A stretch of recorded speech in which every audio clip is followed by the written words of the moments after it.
This is Father Vogel. We are continuing our series on St. Francis de Sales' Introduction to the Devout Life. We're in part 3 looking at the virtues, and now he continues with a section of 5 chapters looking at our conduct within our speech. Last chapter we looked at the proper way that we should speak about God, and now in the rest of these chapters we're looking at the proper way which we should speak about others. So in this chapter it's entitled Sincerity in Words and Respect Due to Others. So he begins, "Take great care that you do not let slip any becoming words from your lips. Even though you may not say them with an evil intention, those who hear them may take them in a different way."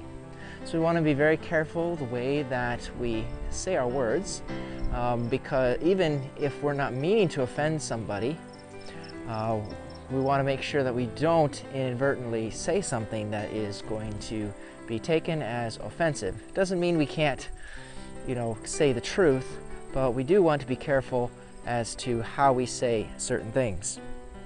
He says, just as what poisons the body enters through the mouth, so too what poisons the heart enters through the ear.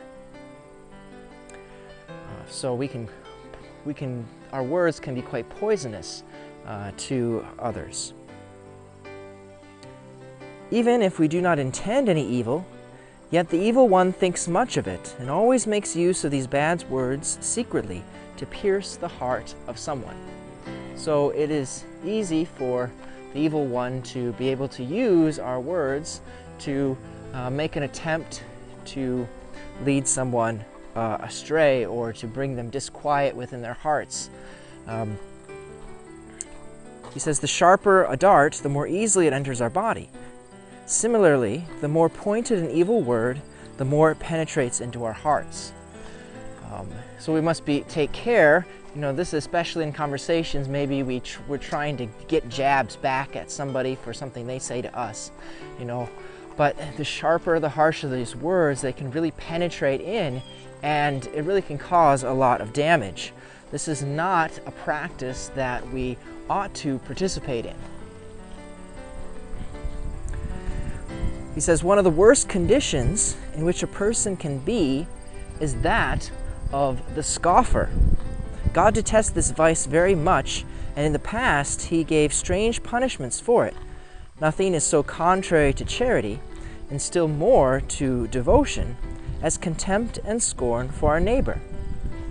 So what he's speaking of here when he says that of a scoffer, he's really speaking of the kind of mockery that we might make of somebody else. We can be pretty mean sometimes to one another, and so we can mock, even people's good intentions when they do something, when they're not doing anything wrong. He says this is one of the worst conditions that we can do, is to be the kind of person who goes about and makes fun of people in that way. So hopefully we can avoid that kind of speaking of people in our interactions with them. Speaking about or speaking to, we don't want to spend that kind of time mocking people. He continues, though, that words spoken in fun among ourselves with a modest gaiety and joyfulness, then that can be a decent part of our recreation. We don't have to be serious all the time. We can have fun in speaking.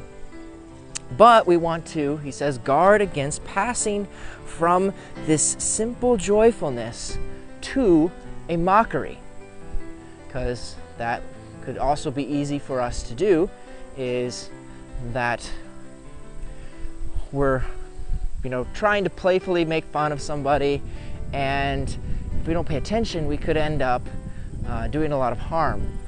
If they take offense at it, it is proper to let somebody know that if what they're saying, kind of goes too far and is not really a playful joke anymore.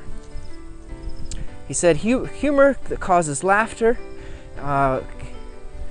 can be a very pleasant and good thing. Through simple freedom, trust, familiar simplicity, joined to charm of some words.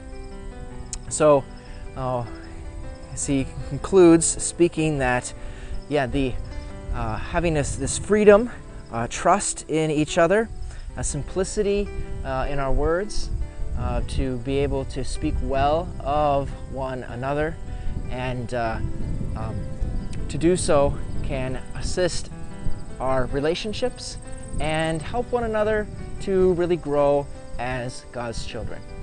God bless.